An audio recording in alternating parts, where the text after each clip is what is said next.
আপনি কি জানেন বছরে এমন 10টি দিন আছে যা স্বয়ং আল্লাহর কাছে রমজান মাসের শেষ 10 দিনের চেয়েও বেশি প্রিয়। আমরা অনেকে রমজানের জন্য প্রস্তুতি নিই, কিন্তু বছরে সেই সেরা 10টি দিন অবহেলায় পার করে দিই। কিন্তু রাসূলুল্লাহ সাল্লাল্লাহু আলাইহি ওয়াসাল্লাম বলেছেন, এই 10 দিনের নেক আমল আল্লাহর কাছে অন্য যে কোনো সময়ের চেয়েও বেশি পছন্দনীয়।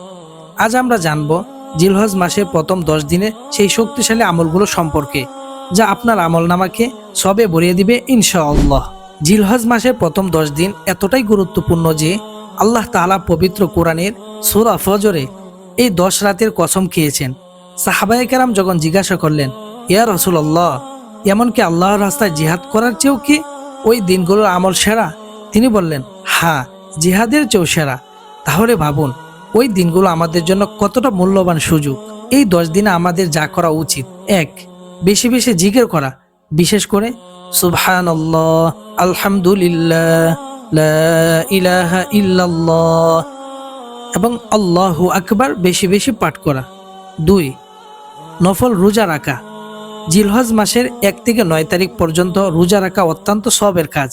বিশেষ করে 9 জিলহজ বা আরাফাতের দিনের একটি রোজা আপনার আগের এবং পরের 1 বছরের গুনাহ মাফ করে দিতে পারে। 3.